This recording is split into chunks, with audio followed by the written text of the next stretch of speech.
Hello, welcome. My name's Chantal. I'm a hand-in-hand certified instructor. We're an evidence-based not-for-profit.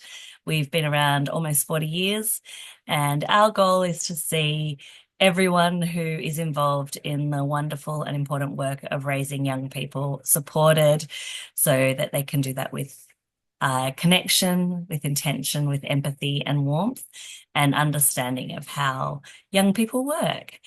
And today I have a very special guest with me, and I'm going to hand over for you to introduce yourself. Yeah. Thank you, Chantal. I'm Brooke. I'm a certified hand-in-hand parenting instructor. I live in Mountain View, California, and I have two teenagers, a beautiful girl who's 17 and a wonderful 15-year-old boy. So I'm really Oh, happy to be here today. awesome, thank you. I'm coming from Sydney, I should have mentioned that. And so I've got a 12 and 15-year-old, so you're just a little bit ahead of me. And that's why you're doing a lot of your wonderful work that you're doing in the tween and teen space. So I'd love to know, Brooke, how did you find out about Hand in Hand?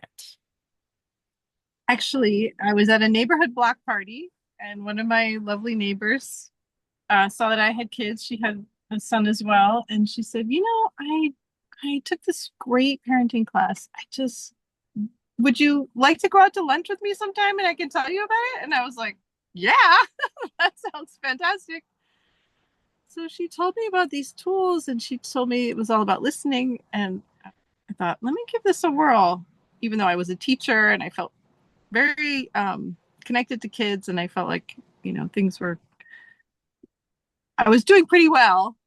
But once I landed in this class, I was like, oh, this is really helping. This is really helpful. This is stuff I wish someone had pulled me aside and told me a few years ago. So um, that was how I came into Hand in Hand, and I never looked back. I thought, this is I need this. I want more of this. So Mm. that's what happened. Oh, that's so great. And yeah, I can relate to having been, experienced a lot of being with young people and all that sort of stuff. And I think for me it was kind of the opposite. Like I thought that I would know exactly what I was doing, and I was finding it was nothing like that. But in a way, I think that we don't get prepared in those spaces. It's getting, I think, slightly better, but still, the way that they teach us to interact with young people is so different to a hand in hand in our tools, and also just when you understand what young people are actually experiencing, it's very different to how we are educated in those different spaces. So it really can confront you when you have a real live human being in front of you. hmm hmm Yeah, the year I found Hand in Hand, I was teaching fifth graders, and my oldest was in fifth grade. And Mm, I, yeah, wow. it's much different being a parent than a teacher, for sure. Yeah. Absolutely. Yeah. And then eventually the lessons of Hand in Hand made their way back into my classroom, which made me um, a much happier teacher with Mm, happier students. Yeah. for Yeah. sure. So, what's a parenting myth you once believed but now see differently? Mm. Well, I think I used to think that I was a good mom when I planned really great birthday parties, signed up for really good camps, uh, appeared very in control of what was going on, and you know, had everyone doing their own laundry or whatever, like had a tight ship. Mm, And I realized through Hand in Hand that I felt better about my parenting when I felt really connected and close to them. And when I felt like our relationship was strong and we were having fun together. We were laughing together. We were, um, you know, cuddling on the couch, all those things were filling me up inside rather than taking care of the kind of the external world, which parents also have to worry about. But I hadn't really understood that that was what mattered most to me as a parent. So um, I guess my checklist changed. Yeah. Things I cared about. Yeah. Yeah. Awesome. Yeah. Yeah. And what do you wish more parents knew about connection-based parenting? I wish they knew that it's not permissive.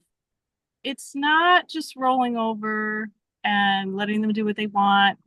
It's not letting them win, although, in play listening, we kind of play Mm, around with it and let them be stronger, faster, better than us, which is very fun. Um, but I wish parents knew that they could bring limits and they could bring a sense of real safety in the world, um, without an edge, without hurting, without attacking. I think so many of us were brought up in a way where when there was a limit, it came with something that hurt, mm, said in a sharp tone of voice. It was delivered with a punishment or consequence. And I just found it so liberating when I figured out you can deliver a limit and your love, like, at the mm. same time. So yeah, I wish more parents had access to that. So that's why I teach these classes, because I just feel like hand in hand should be common knowledge for anyone who Mm. wants it. Not everyone has to parent this way, but anyone who wants to should know that this is available. Yeah. So that's why I keep doing it. Oh, yeah. So great. Yeah, and I know that was what I struggled with in the beginning too. It's just trying to explain, no, it doesn't mean they can do whatever they want. It doesn't mean that, that there's no boundaries and things like that. Setting limits is actually one of the five core hand-in-hand tools. We just do that in a way that is connection-based, that is respectful of, the humanity of a child, and that also just involves a lot of understanding and listening because limits are hard. So yes, thanks for touching on that. And so what made you take it to the next level and become a certified hand-in-hand instructor? Well, I think I talked a little bit about that, but I'll just say that once I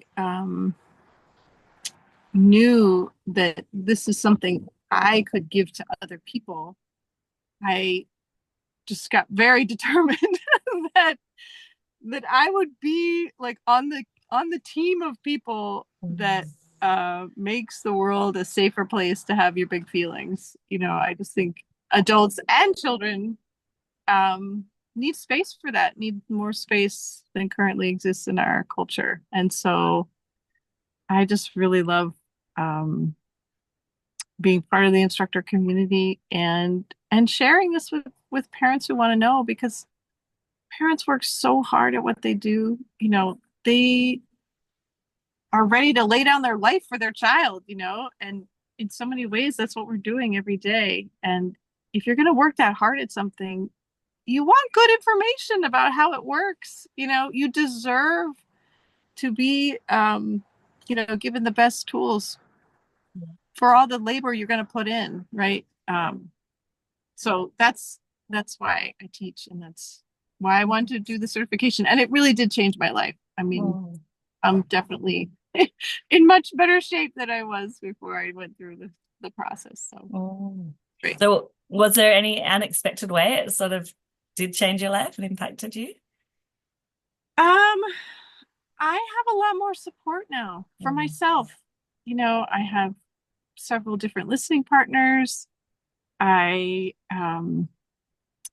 have become better at connecting with people who have nothing to do with hand in hand as well. mm, I've formed more relationships, more friendships. I've um, just become more at ease with myself, and so I can make other people feel at ease too, in a new way that I didn't have before. So, um, yeah, I remember talking to an instructor before I started the program to see if I wanted to do it, and she said, these people are really on your side. They really want to make life better for you. So I believed her, and she was right. mm.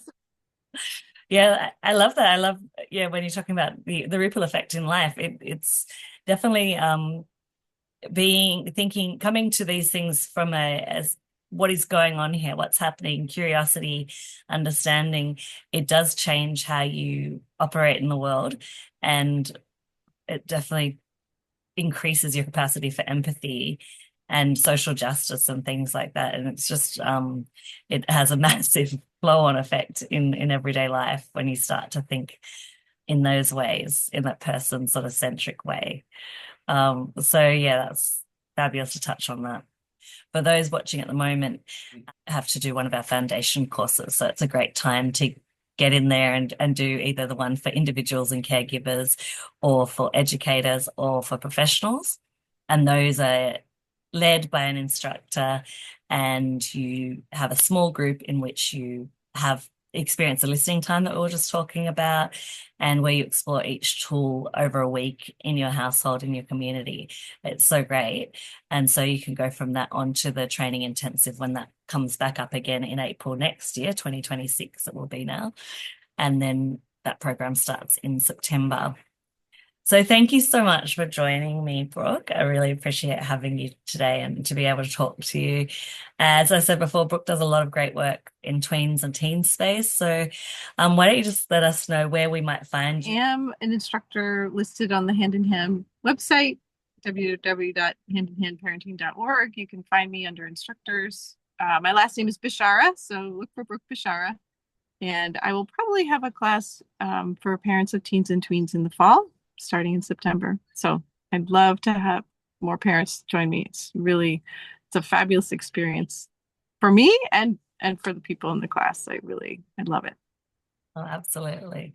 So yes, thank you so much for joining me, and thank you everyone who's tuned in and taken a little bit of time out of your important work to be with us. We hope that we've given you some nuggets of information that are interesting to you, and always feel free to get in touch. We want to see everyone supported better because, as we said before, that's how we then make the world a better place, really. That's the end goal, is that we are all part of this mission to just make the world a kinder, brighter, more empathetic place. And we appreciate your efforts, and I thank you so much for yours, Brooke. And thank you everyone for tuning in. Yeah, thanks everybody. The world starts with parenting. So It onward. does. Thank you. All right. Thank you, Chantal.